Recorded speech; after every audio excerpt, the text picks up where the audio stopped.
This Sunday, battle lines. Kamala Harris is a one-woman economic wrecking ball. As president, I will be grounded in my fundamental values of fairness, dignity, and opportunity. With just 5 weeks to Election Day, Vice President Kamala Harris and former President Trump make their pitch to voters on the economy and immigration with strikingly different approaches. He prefers to run on a problem instead of fixing a problem.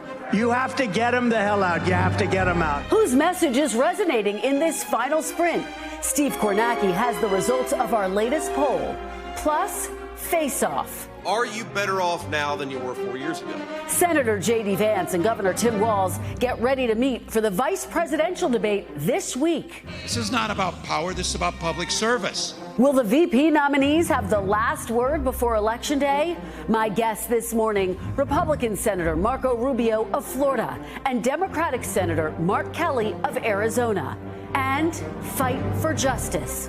Our Meet the Moment conversation about a journalist and a wrongfully convicted man and the 20-year journey that changed both of their lives. I am not an anomaly. There are hundreds of thousands of wrongfully convicted people on this earth, and they are suffering. Joining me for insight and analysis are NBC News senior White House correspondent Kelly O'Donnell, Telemundo news anchor Julio Vaqueiro, former Homeland Security Secretary Jay Johnson, and Danielle Pletka of the American Enterprise Institute. Welcome to Sunday. It's Meet the Press. From NBC News in Washington, the longest-running show in television history, this is Meet the Press with Kristen Welker. Good Sunday morning. There are only 5 weeks until Election Day. And on Tuesday night, one of the biggest moments of the campaign, the debate between the vice presidential nominees. And with no second debate scheduled between former President Trump and Vice President Harris, the stakes could not be higher. The problem with Kamala Harris is that she's got no substance. The problem with Kamala Harris is that she's got no plan. And the problem with Kamala Harris is that she has been the vice president for 3.5 years and has failed this country. Let's send her back to San Francisco where she belongs. He admitted to creating stories about people that live in his state, immigrant families, to spread fear and drum up hatred.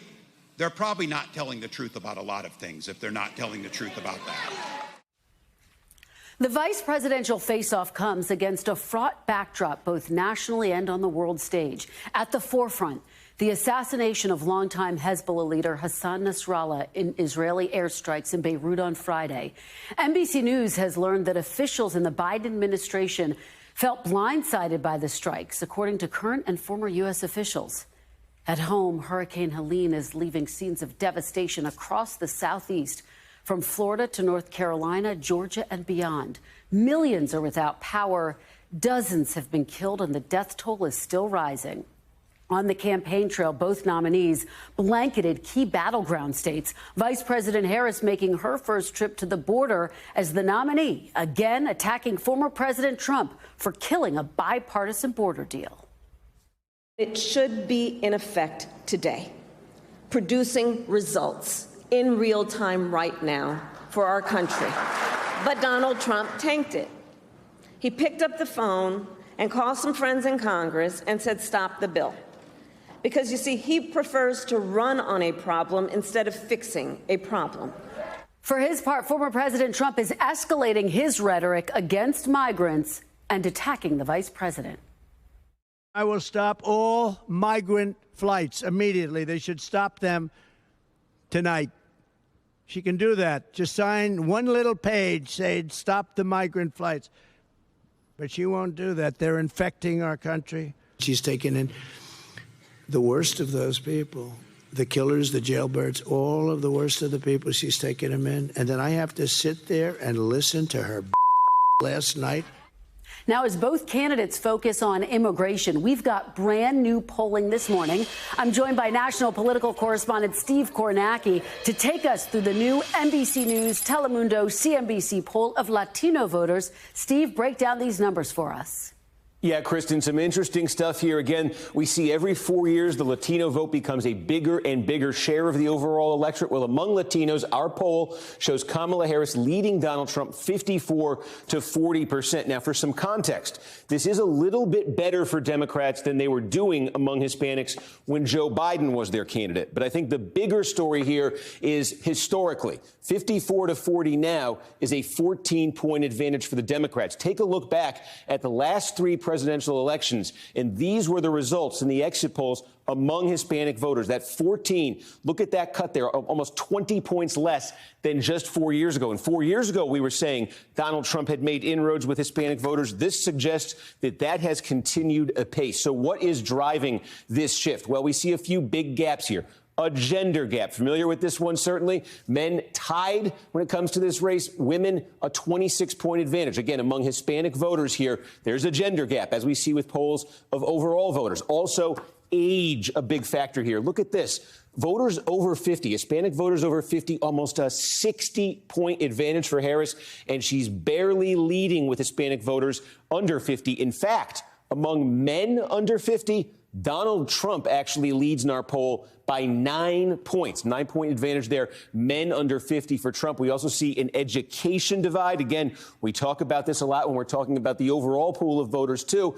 Men without 4-year degrees, that's now a double-digit Trump constituency in our poll. Men with degrees, siding with Harris here, bigger margins among women, but we are seeing a bit of that education gap, and we are seeing a religion gap here. Among Catholic Hispanics, 20 points for Harris. Protestant Hispanics, 26 points for Donald Trump. Talking a little bit about the issues, what's the most important issue?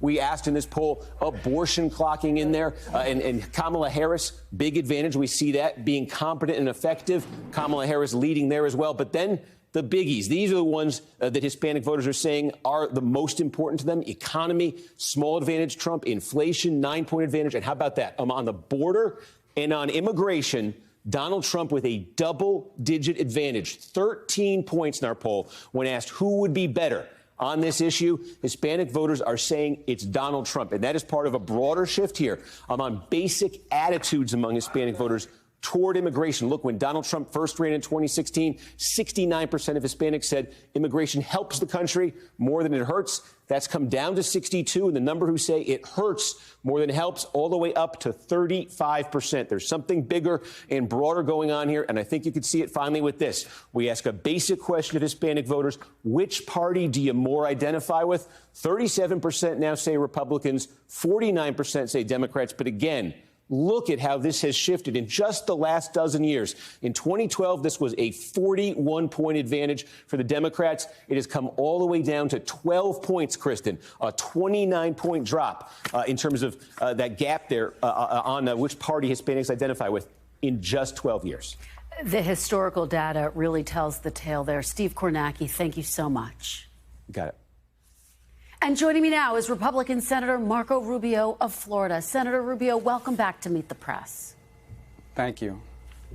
Well, we really appreciate your being here. I want to start off by just saying our thoughts are with you, everyone in Florida, everyone impacted by Hurricane Helene. And I want to start right there. Is Florida getting the resources it needs from the federal government? And, Senator, what are your biggest areas of concern right now?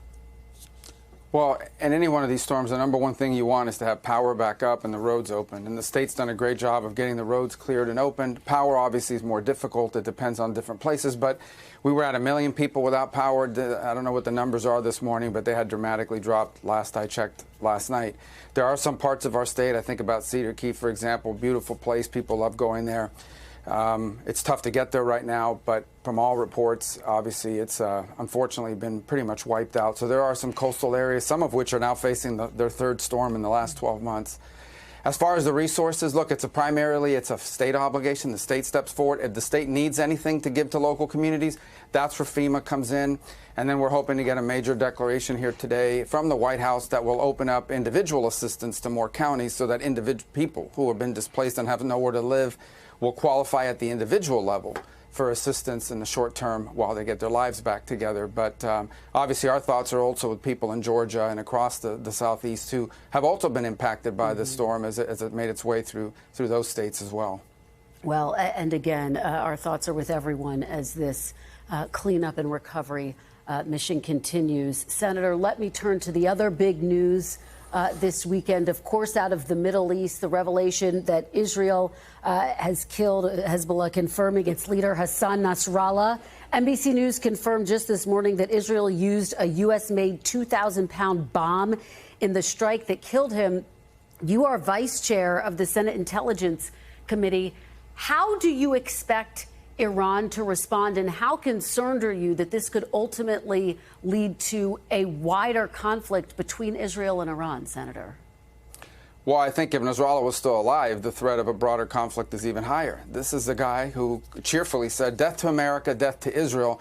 Now, when you're a country and someone runs an organization that exists for the specific and defined purpose of destroying you, you have no choice but to treat that person as an enemy and to confront them likewise. This is the guy that spent years, cheering on suicide bombings that killed innocents, the kidnapping of Israelis. There are 60,000 Israelis right now who, for almost a year now, have had to leave their homes in northern Israel and are living in hotels in Tel Aviv, and their kids are going to school online in conference rooms because the group that Nasrallah headed, which is Hezbollah, was using anti-tank weapons, not guided long-range missiles, anti-tank weapons to target them and civilian infrastructure, so people had to leave. What country can have 60,000 people permanently displaced?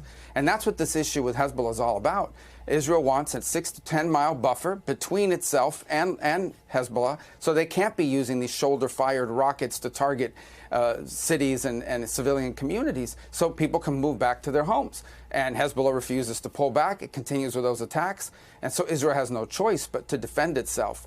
And so wiping out not just Nasrallah, but the senior leadership of this evil organization, I think is a service to humanity. Do you think Iran is going to retaliate?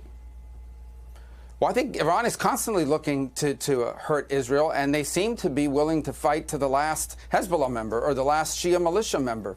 Ultimately, that'll be Iran's decision to make. Their goal is to dominate that region. They seek to drive America out of the region and then destroy Israel. And so anytime the Iranian regime is on defense, it's good for the world, good for America, and good for Israel. It'll be up to the Iranians to decide what they're going to do. But I will tell you that I believe that they will find themselves in a very precarious situation if, in fact, they do escalate this on their part.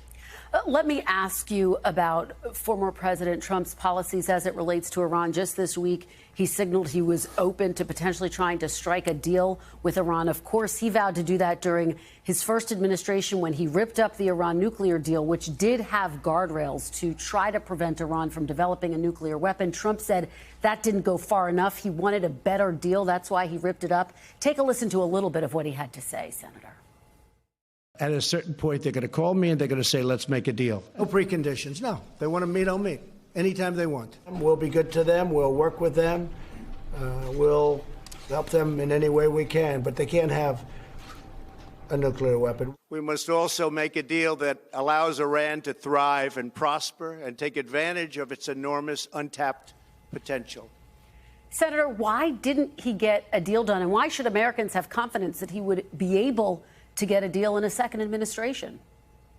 Well, he may not, because that's up to Iran. Look, if the Iranian regime tomorrow said, look, we're going to stop trying to become the regional power, we're going to stop our nuclear weapons, we're going to stop sponsoring terrorism, we're going to stop trying to kill you, which is what they're trying to do with Donald Trump, we're going to stop all of these things, theoretically, yeah, of course you could work something like that out. That's just, I think, unlikely, because that's the very driving mission and purpose of the regime. I think one of the things he says in that statement, which I think points to something very clearly, is the Iranian people are nothing like the regime. I know a few countries in the world whose leaders and its people are more different. The Iranian people are not seeking to be a regional hegemonic power. They're not seeking to sponsor terrorism. In fact, there's a lot of pressure inside of Iran among people, arguing with all the problems they have at home. Why are they spending all this money on Shia militias and terrorists and Hezbollah and helping Hamas and building terrorist networks in the West Bank? So ideally, that's the world we'd love to live in. And if that opportunity presents itself, who wouldn't take it? What we can't have is a world in which Iran has unlimited resources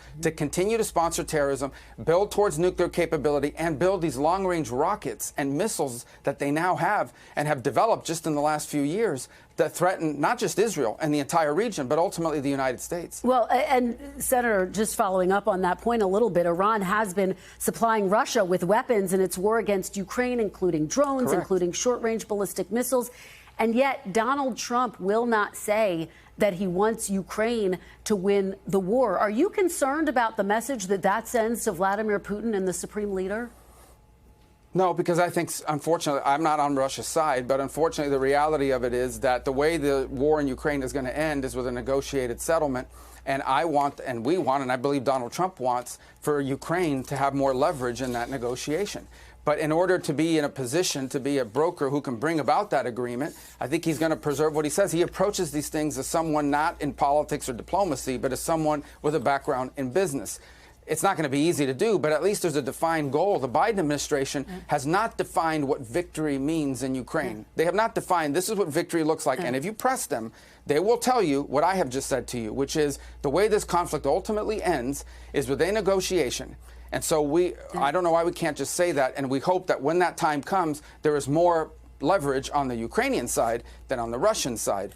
That really is the goal here in my mind. And I think that's what Donald Trump is trying to say, but he's going to say it like a businessman. But Biden won't even tell us what victory is. Well, Senator, you say negotiated settlement. Here's what Senator J.D. Vance said.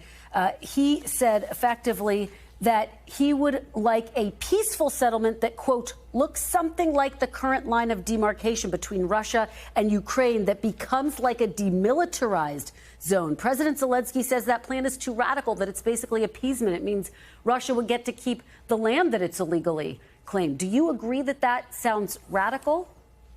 Well, I think what the deal looks like will be up to the parties when they negotiate it. Obviously, Zelensky is not going to come out there and say, from a negotiating standpoint, he's not going to go out there and predetermine what it looks like. So I understand why he wouldn't want to go out there and define what it looks like at the front end. But I think we as Americans, the reality of it is we are investing billions of dollars into this effort. And it's important that as we invest this money into this effort, that we tell the American taxpayer this is what the money's going towards. Senator, ultimately, it's not endless war, right? We're almost out of time. So very quickly, just to be clear, would you be comfortable accepting the current lines of demarcation as Senator Vance seems to be? I would be comfortable with a deal that ends these hostilities and that I think is favorable to Ukraine, meaning that they have their own sovereignty, that they don't become a satellite state or a puppet state that is constantly held hostage by the Russians. Is that a no, Senator? But is that a no? Is that a what? Is that a no? Well, I'm not going to prejudge any agreement. I will tell you the Ukrainians don't want to live in a country where the Russians dominate their territorial, for example, Crimea. What's the future of Crimea? The Russians claim it. Obviously, they stole it back in 2014 in the first invasion. You'll have to ask the Obama people why that happened under their watch. Yeah. But at the end of the day, what the most important thing here is that these hostilities end and that Ukraine can go back to rebuilding its economy and people can move back. Millions of people have had to leave that country. It's been devastating to them. But that negotiation is going to be up to them. I just want them to have more leverage than Putin. All right. Well, we know this will be one of the big topics on the debate stage on Tuesday night. Senator Marco Rubio, thank you very much for your time this morning. We really appreciate it. Thank you. And when we come back, Democratic Senator Mark Kelly of Arizona joins me next.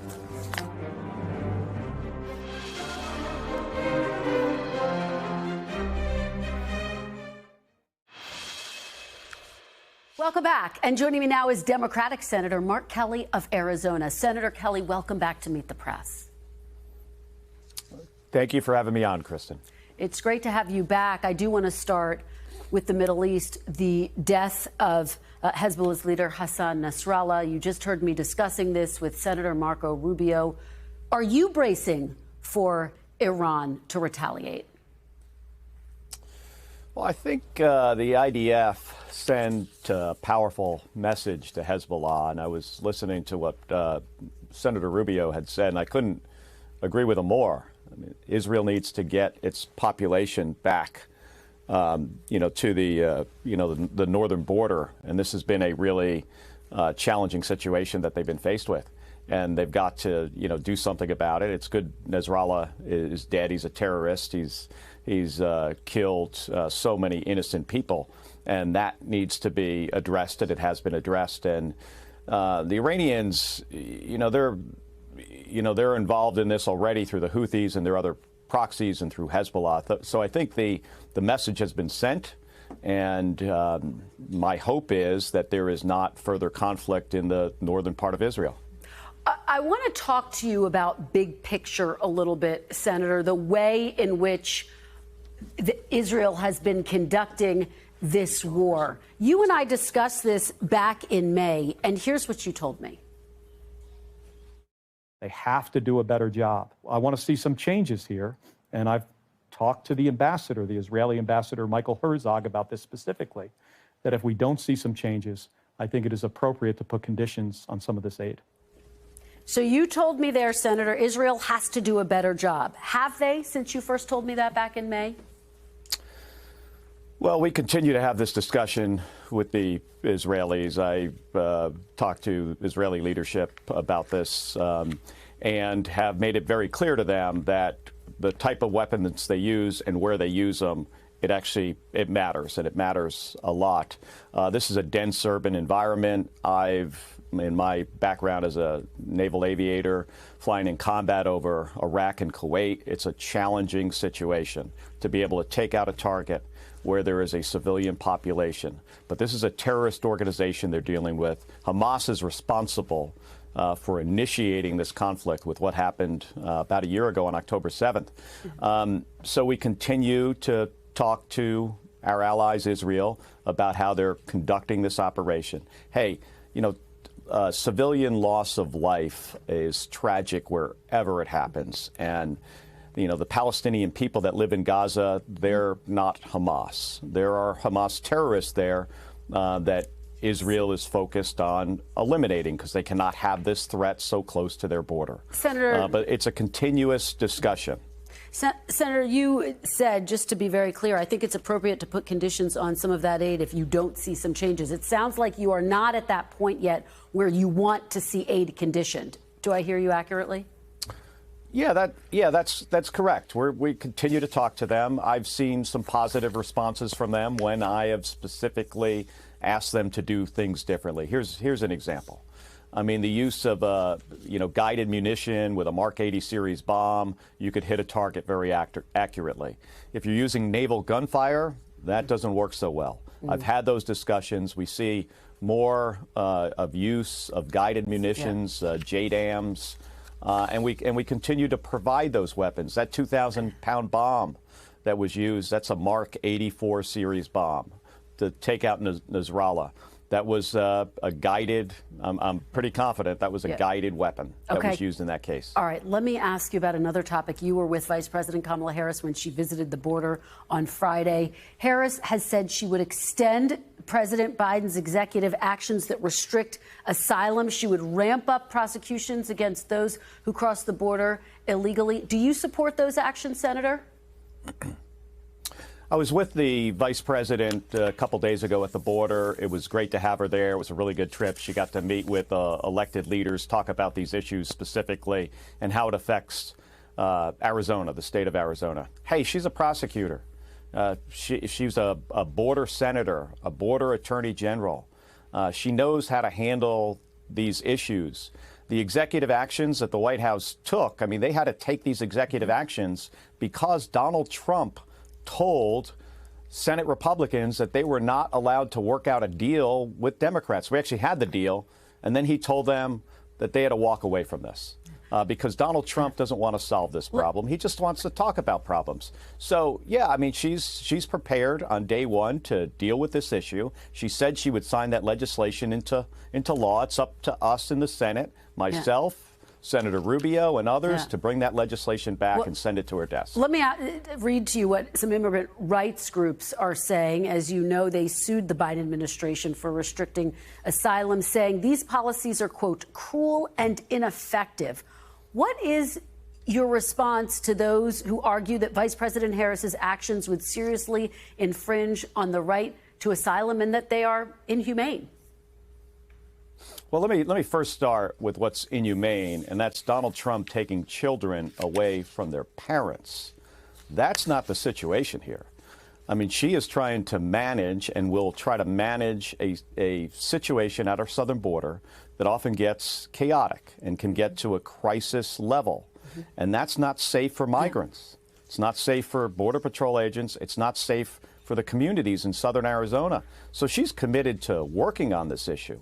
That's why she was meeting with the Cochise County Sheriff 2 days ago and Republican mayors in the area. We had some productive conversations, and she's ready to deal with this on day one. Senator, let me ask you about the economy. Of course, the vice president also put a focus on that this week, saying she would raise corporate taxes to pay for her economic plans.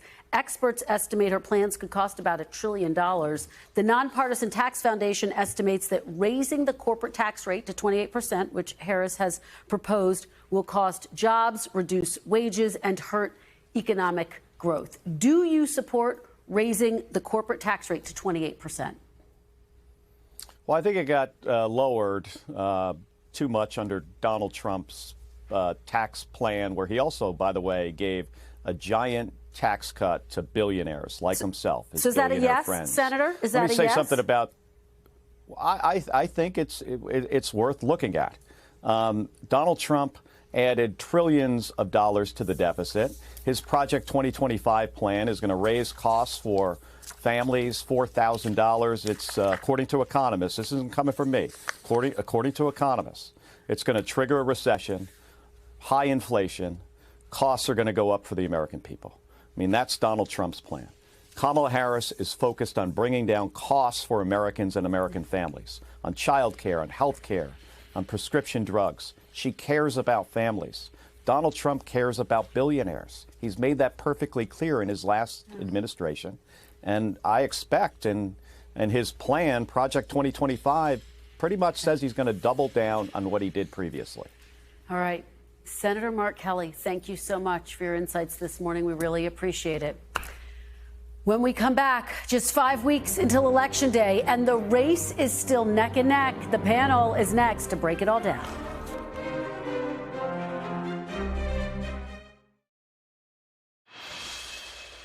Welcome back. The panel is here. NBC News senior White House correspondent Kelly O'Donnell, Julio Vaqueiro, anchor of Noticias Telemundo, former Secretary of Homeland Security Jay Johnson, and Danielle Pletka, senior fellow at the American Enterprise Institute. Thanks to all of you for being here. A lot to unpack. Kelly, let me start with you. We've been tracking this week the vice president really trying to take on some of her biggest vulnerabilities. We saw that in the polling that we just unveiled today on the economy, on immigration. She was at the border for the first time as a candidate.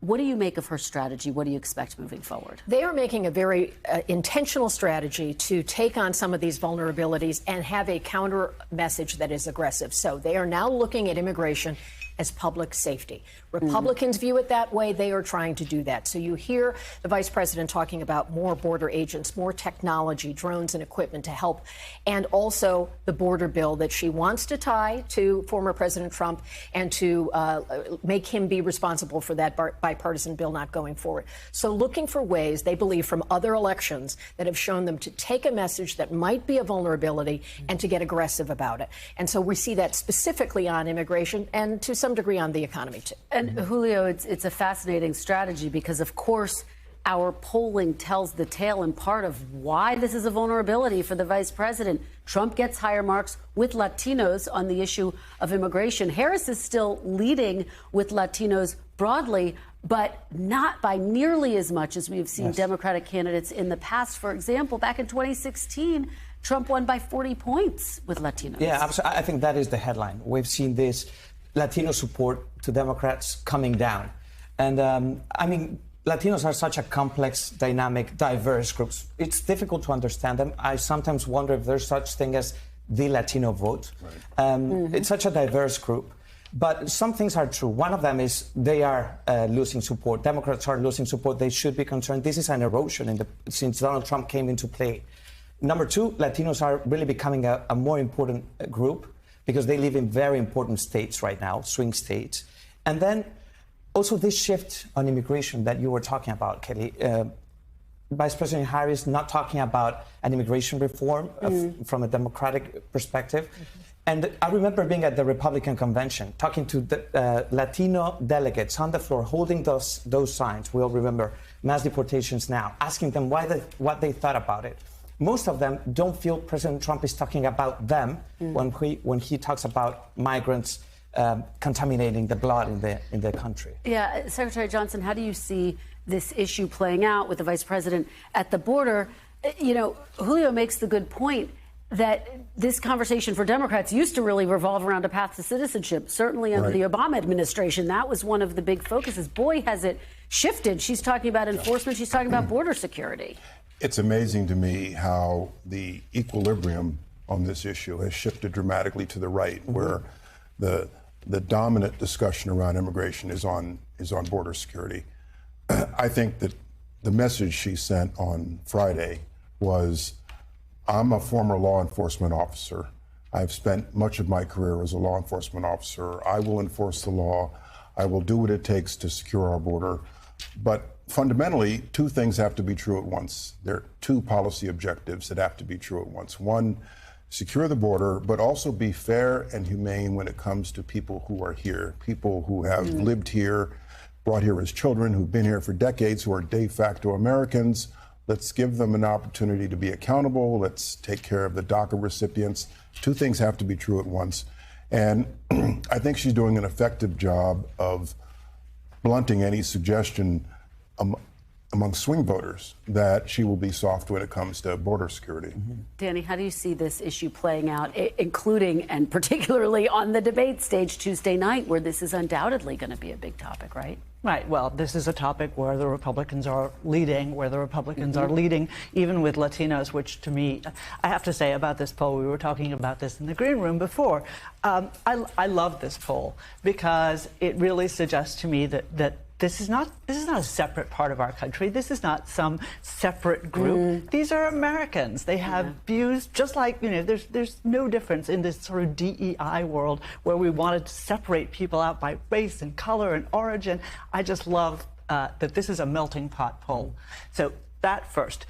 Second of all, look, I think for Kamala Harris and obviously by inference also for Tim Walz, this is going to be a really big challenge because where has she been for the last 3.5 years? This is her border crisis. She is the vice president of the United States. The number of non-detained immigrants in the country is twice the number. We're talking about 7.4 million people in this country right now, and we can throw calumnies around about who they are and what they are, but the statistics that were shared with Congress just last week about the number of criminals, murderers, they're not all criminals, they're not all murderers, and they didn't all come in under Biden and Harris, but twice the number is unacceptable. Yeah. That's why people are upset. Yeah, and DHS has said some of those stats actually go back as far as 40 years. But Kelly, Danny really makes the point about why the stakes are so high on Tuesday night, including for Tim Walz, who quite frankly hasn't been in that many unscripted events. What are you hearing about how they're prepping? The expectation setting is starting for sure. Tuesday night will be a big moment. What advisors say is that it is not the kind of divisive or decisive, rather, it might be divisive, that you have with the top of the ticket. But for VP candidates, it is an opportunity to talk about themselves and the top of the ticket. What the Walz side is saying is that Governor Walz, who did debates as a gubernatorial candidate, has not done as many as J.D. Vance, who seems quite comfortable in the pugilistic debate format, and that it is not a place, even though he's done some, not a place where he is at ease. So part of what they say is to expect, he's been working with Pete Buttigieg, who is playing J.D. Vance in prep, and they expect that J.D. Vance will come out and be part common sense, part throw the hard punches. And what they want for Governor Walz to do is to talk about his vision and mostly to talk about Kamala Harris and to give the country a chance to get an insight about the differing visions, not to fact check him, to almost have their own separate messages, because it's a rare opportunity when millions will be watching. And we know J.D. Vance has been prepping vigorously as well. He's got Comer, I should say, who's been helping him and play Tom Emmer. No, it was Tom Emmer. I'm sorry, playing the role of Walz. What are you hearing and what are you going to be watching for? So just as Kelly mentioned, these two candidates are not as well known. So this is an opportunity to present themselves to the country. But then I've been talking to voters across the country. I was in Nevada the other day, asking them about the economy and what they thought about the policies that the candidates were talking about when it came to the economy. most of them didn't really know what each candidate was proposing. And they want to know. So I think these debates are really good opportunities for them to talk about the issues and how they are going to improve people's lives in 4 years. Secretary Johnson, with the minute or so that we have left, all of this comes against the backdrop, this horrifying backdrop, these 2 assassination attempts against former President Trump. You obviously, in your former role, oversaw the Secret Service. There was now a report. Protectee as well. So you've seen it from both sides. There's now been a report that basically says things were missed. There were some massive mistakes made. What do you make of this moment and where we are? With some perspective. So July 13th was a cataclysmic failure.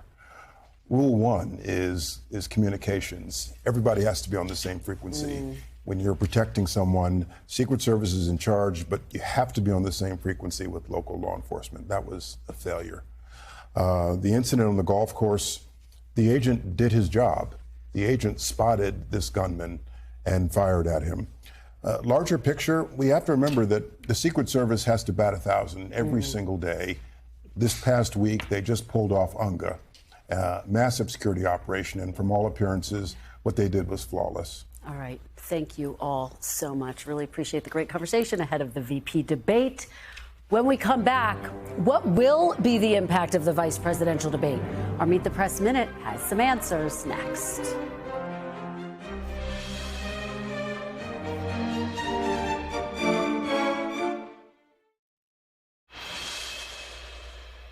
Welcome back. Tuesday's debate between Tim Walz and J.D. Vance will be a decisive moment in a campaign notably short on such direct confrontations.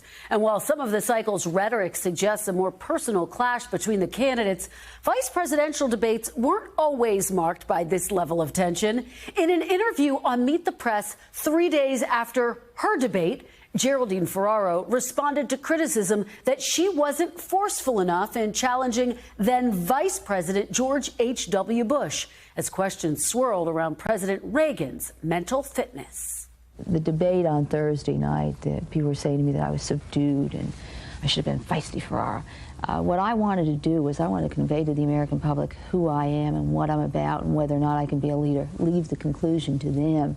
And again, on the age thing, that's their conclusion. Taking a look at his policies, taking a look at his plans, taking a look at his performance to determine whether or not he is competent. That's a conclusion I don't want to draw. What effect do you think the debate had on George Bush for 1988? I think his total support of the president is going to be a bothersome thing for him in 1988. He embraced wholeheartedly the whole right-wing philosophy that has driven this administration over the past 4 years, and that is part of their platform. I think he's going to have a problem with that in 1988. When we come back, our Meet the Moment conversation about the fight for justice for the wrongfully convicted. Journalist Dan Slepian, author of the Sing Sing Files, joins me with J.J. Velazquez, one of the men who was behind bars for more than 20 years. Welcome back. And now a closer look at our criminal justice system. Veteran Dateline producer Dan Slepian first met John Adrian Velazquez, or JJ, in 2002 when he was already serving time for a 1998 murder he did not commit. From his cell in Sing Sing, JJ aided Slepian in his own investigation until he was granted clemency and released in 2021 after more than 2 decades in prison. The Sing Sing Files, 1 journalist, 6 innocent men, and a 20-year fight for justice, tells the deeply personal story of their relationship, their fight to overturn wrongful convictions, and to reform the legal system. I sat down with Slepian and Velazquez for a Meet the Moment conversation. I didn't know if he was innocent. I didn't know if he was guilty.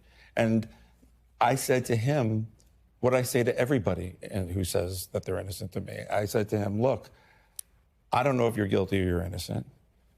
I am not your friend. I am not your advocate. All I care about is the truth. And if I find evidence of your guilt, it's coming out. JJ, what was it like from your perspective when you first met Dan and you heard those words? Initially, it's always painful when you're telling the truth to someone and they're not trying to hear you. right? But it's also expected because of the circumstances that I was under. I'm being accused for taking a police officer's or a former police officer's life, which is one of the most heinous crimes someone can be charged with. And so as a young journalist, which Dan was when we first met 22 years ago, you know, I can't expect him to just not know me from anywhere or not have any credible sources and just expect what I'm saying is the truth, right? So the reality was in that moment, as he was saying that, the only thing that I could come up with in my mind was like, how do I get this guy to really believe that I'm not playing with this, that I'm serious, I'm innocent, and I need help? And so I challenged him to prove me guilty. And that's what caught him. It's not just that you're a singular case. You started covering the wrongful conviction of, again, someone who you were in jail with, David Lemus, who was also wrongfully convicted. And you were in disbelief that there could be two people in such close proximity. It's a 1 in a million case. But when I came to my own moral certainty that David Lemus was probably innocent, I visited him at the prison he was at on Thanksgiving Day, on the anniversary for the murder for which he was wrongfully convicted. But I walk into the lobby that day, and I see a woman holding the hands of two little boys. And she stops me and says, "Are you Dan?" I hate to tell this part of the story, bro. Because you could see those two little boys. Yeah. I wasn't there and I could see them. JJ's older son was on Maria's right side, John Jr., and Jacob, the littler one, was on her left side. He came up to her waist, you know? And I didn't know who these people were. And Maria says, "My son, JJ, he's innocent. Can you help us?" And I didn't believe her. But it was the little boy, Jacob, who looked up at me with these eyes, these huge, beautiful saucer eyes. And my wife wasn't even pregnant yet. I was about to be a father. I mean, I've known JJ longer than I've known my daughter, who's in college. Right. And I looked at that boy's eyes, and I thought that my immediate thought was, I don't care if his father's innocent or guilty. This little kid should not be in a prison on Thanksgiving morning. That was the beginning for me. And what happened from there were letters from JJ and a relationship that ensued that today, 22 years later, I would put myself in front of a train for him. I would take a bullet for him. I know it's emotional. He's among the closest people in my life. JJ, and I want to talk about your relationship, but I want to talk about those little boys. Because from that moment on, you were behind bars for another 20 years. What was taken from them in that time, and how hard was it for you to be away from them? I would say it starts with the fact that what they took from both of us, they took the right to be a father from me, and they took the right to have a father present from them. Our lives were lived in pictures, not in real time. The only real time we had was on visits, where you can barely do anything. And for the first 10 years of my children's life, as a father, I'm scarred because they spent 5 days in school and 1 day in prison and only had 1 day to build their social lives. And that's just not the life for a child. They deserve better. Through all of that pain, JJ, you never gave up. You continued to give every piece of evidence you could to Dan for his investigations. You continued to ask for retrial after retrial.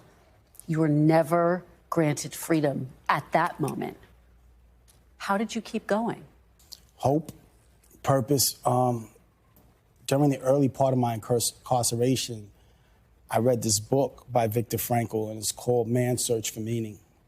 It's a very thin book, but it's so powerful. It was about Viktor Frankl himself, who was at the concentration camps, and he was studying the people around him. And what he found was that the people who survived the Holocaust survived because they were tied to a sense of purpose. And so that led me to believe that I had to find the sense of purpose while I was in prison. And it took a while for me to figure it out. But when my mother approached me on a visit one day, and she was just like, I can see you slipping. I see that you're changing. Don't let this place change you. You need to grow where you're planted. They can lock up your body, but they can't lock up your mind. In 2021, you did learn that Governor Cuomo granted you clemency. This is not a full pardon. So in the eyes of New York, you are still a convicted criminal. But what was that moment like when the gates opened and you walked outside a free man? When that gate opened, my purpose was right in front of me because my family was waiting for me right there. My children, my mother. That was my hope. That was my purpose. I think that as hard as it is for me to swallow what I'm about to say, I've realized that as much as I've been through, there was a need for me to go through that. To be in the position that I am right now, to have this conversation with you and to be able to touch the world. Because I am not an anomaly. There are hundreds of thousands of wrongfully convicted people on this earth, and they are suffering just like I suffered, and they're not being heard. And you can watch my full Meet the Moment conversation with Dan Slepian and JJ Velazquez at meetthepress.com. JJ's case is not over yet. We can report for the first time he will be in court tomorrow morning, where a judge is expected to vacate his conviction 27 years after his wrongful arrest. That's all for today. If it's Sunday, it's Meet the Press.